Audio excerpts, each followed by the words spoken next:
And then he falls. Jax, the self-rescuing princess. He falls down, and I think he's. Oh no! Wait a second. Uzi shows up again, and he's got the gun pointed at Uzi, and he decides his conscience gets the better of him. He does not pull the trigger. He says, "I'm very tired," and then he passes out. And what happens next? The sons wake him up. He's in the hospital. Right.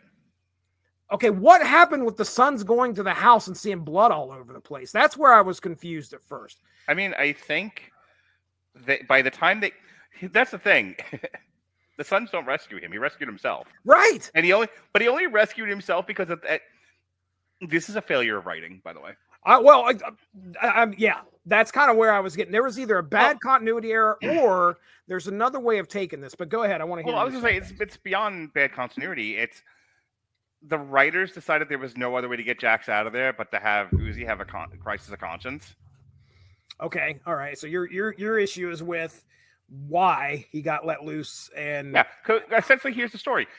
Uzi's like, I feel bad about this now. I don't like my cousins. Like, this isn't what I wanted. I just wanted to sell a little X, make a little money, and graduate from school. Now I'm like half a murderer. You know, I should let Jax go. This is getting out of hand. I have to clear my conscience. And Jax, being a wild animal, gets free, beats the fuck out of him, then like kills the other two guys. Right. And then because he's wounded, collapses, and the sons show up, and it's already over.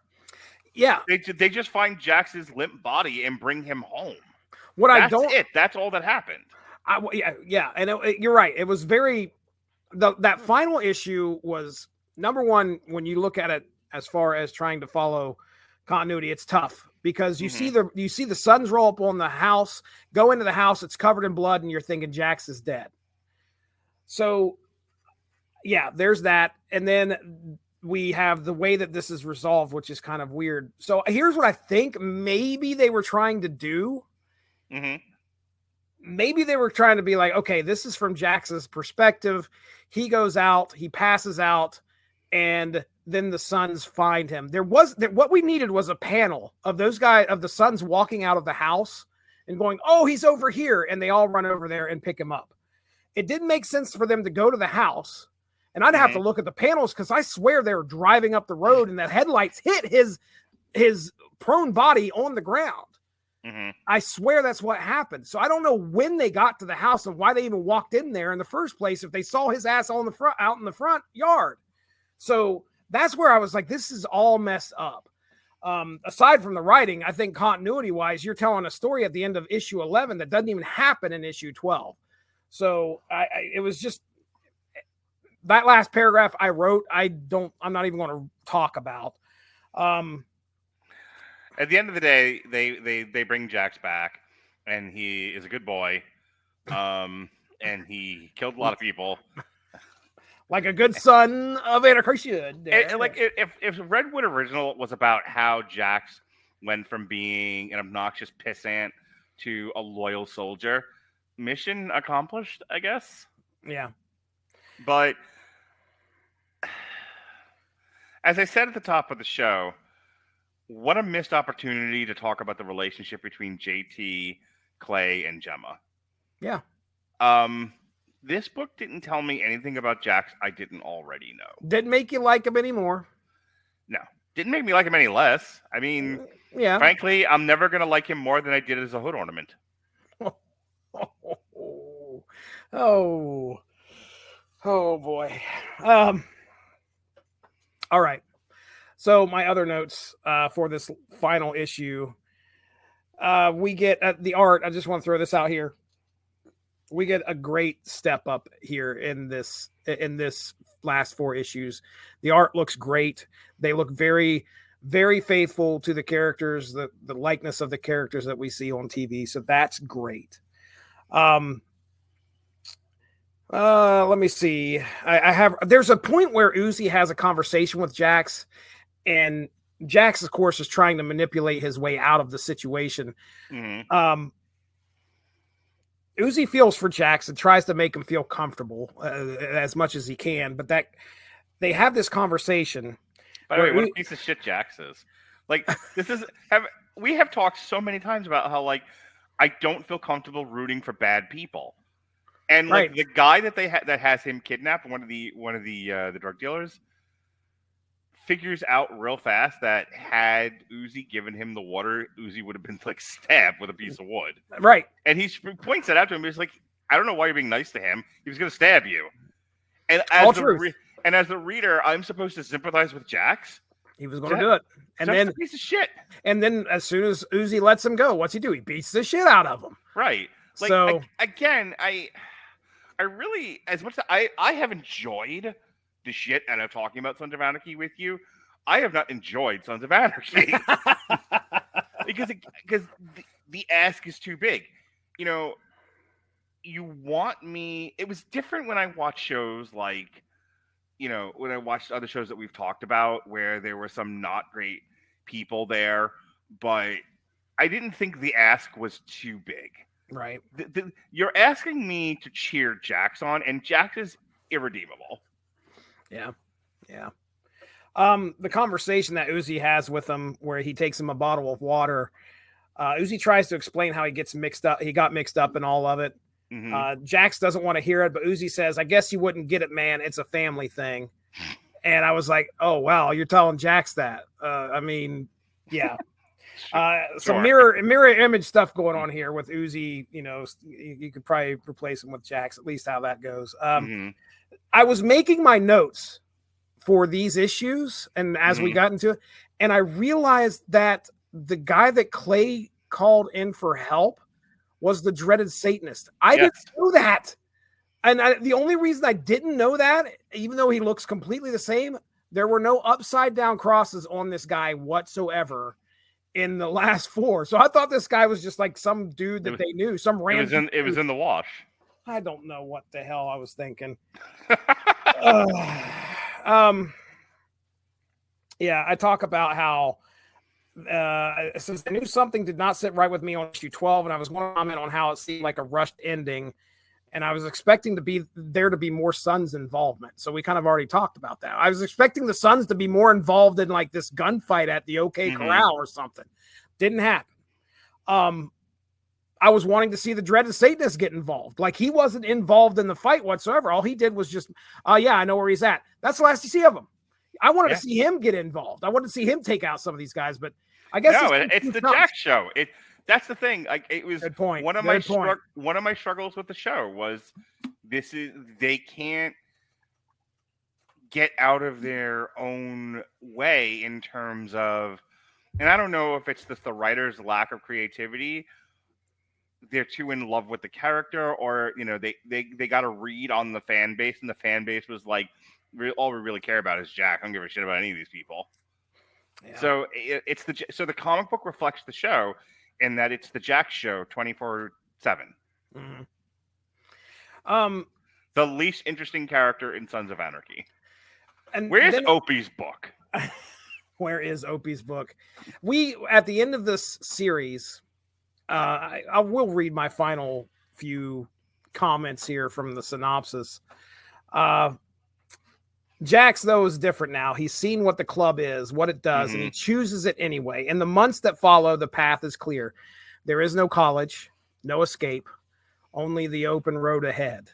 Opie, once hesitant, makes his choice too. And as Jax steps into a dimly lit meeting room, his club brothers waiting, Chibs asks him the question that has loomed over him for so long. You ready, Jax? Jax doesn't hesitate. My whole life. The door closes. The son of Anarchy is born. We get this moment before he's making this decision. And I sent you this because this was an AI revelation to me when I was trying to figure out what the hell's going on in these panels, where you see Jax sitting at the bar and you start seeing some panels on the other side of Jax at like, a restaurant, working, he's sitting in college, he's doing all this other stuff. And I was like, what is going on here? And what it's showing you is that the path that he didn't take, what he would have been as a citizen, not a son of Anarchy. So you get this moment where you very well could see this guy could have been a stand-up, possibly a stand-up citizen, somebody contributing to society had he not gone into this outlaw club. And then he's like, nope, I'm ready. I'm ready to be this. there's a lot of literature out there about the role fathers play in the development of children, and the absence of fathers in the development of children. And when you think about who Jax has as a father figure in his life, because JT died when he was really young, is Clay. Clay, who they can use the words family and love all they want. They're kind of meaningless in this show. Clay has always been out for himself. I don't think he ever loved Gemma either. You know, I think you have to feign these things in order to keep the relationships that you need. Yeah, I was going to say Gemma is a friend with benefits, and the benefits are, you know, to kind of move your status up in the club. Yeah, I was going to say it's an image thing. Right. In order to maintain this image, in order to retain this power, I have to have these key people in place. Exactly. But in order to keep the woman, remember the Deuce? Where we talked about, I love this line from the Deuce season 3. He's like, you should have never let me see you act, because once I got into the make-believe, you know, and I could see who you really were, that's it. The illusion was gone. Yep. Clay has to maintain the illusion. He has to maintain the illusion of father figure for Jax. He has to maintain the illusion of lover and partner for Gemma.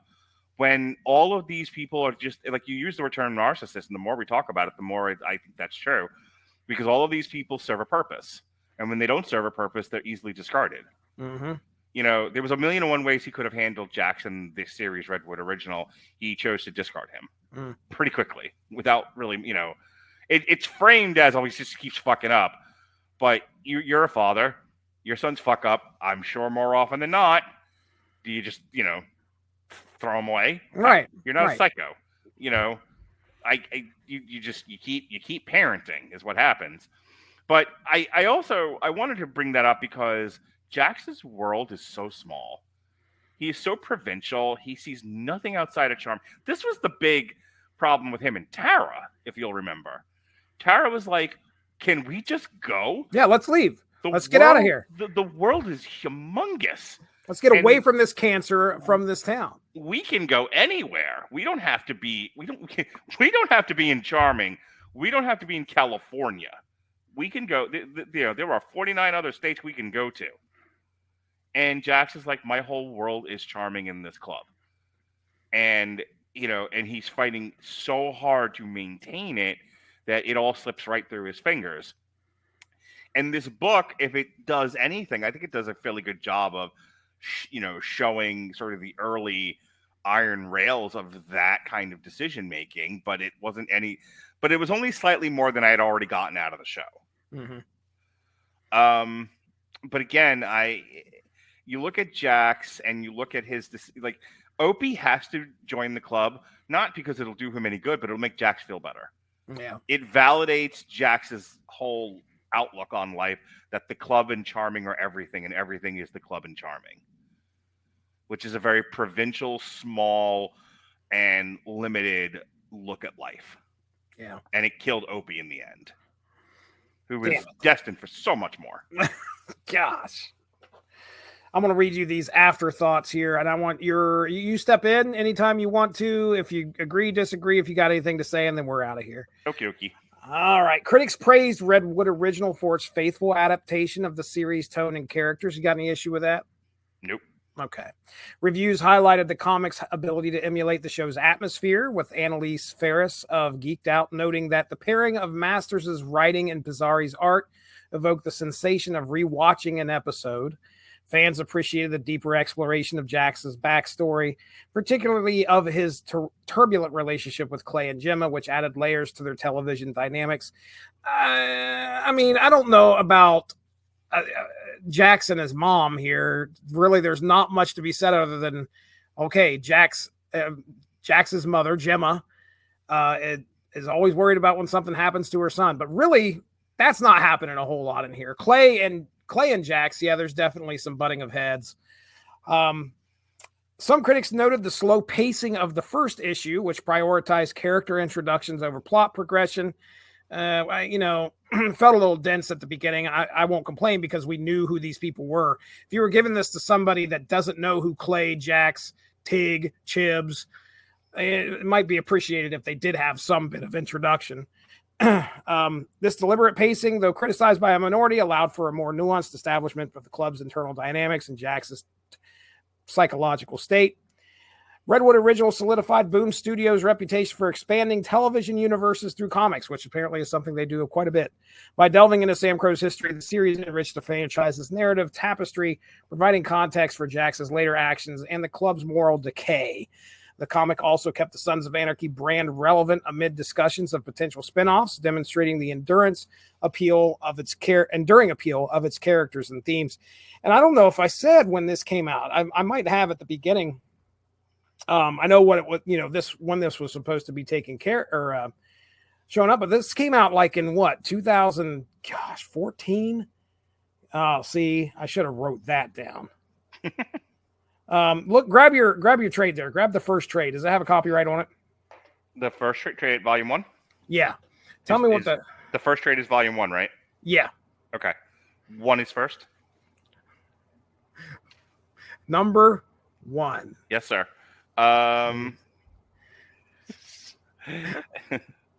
Volume 1, which is also the first, July 2017. Okay. All right. So we're 3 years after the series. All right. Okay. Anyway, there's the final thoughts. Some other outside opinions. Anything else, Mark, before we wrap this up? No, I'm not unhappy we did this. I'm glad it's over. Yeah. There's other things I'd like to talk to you about. I think that like this crazy Oklahoma fucking Milwaukee game. Jesus Christ. What's going on? 53-41 at the half. Oh my goodness. Throw that into the algorithm. OKC is like the second first or second best team in the West, and they're one of the 4 best teams in the entire NBA. And they're beating the Bucks, but they're both underscoring. They took 24 and 29 Thunder in the first and second quarters, 26 and 15. Wow. Wowzers. Boy, I'm not a betting man anymore. But, if I was, and then the fucking lines on this are so crazy. Like the minimum over-under is 208.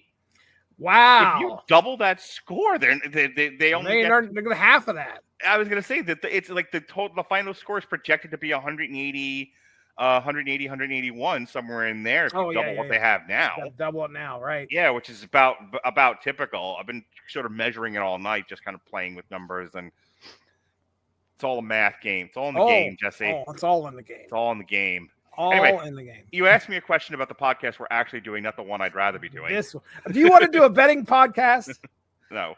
Oh, man. What I want is a lot of money. Podcasting is not doing that. No, betting not, can. No, I'm happy we did this. I'm glad that we're moving on to other stuff now. We've done all the Sons of Anarchy there is to do. It was some of the stuff we read, and I kind of look at you, and I'm like, I'm glad you're doing this synopsis. I don't understand what the fuck I just read here, and I can kind of, and because I am a brilliant conversationalist, yes. I can still, make chicken salad out of chicken shit. But then we read a book like this, and this was as simple as the day is long. But I was telling my kids earlier, I'm like, it's a breezy read, and I'd rather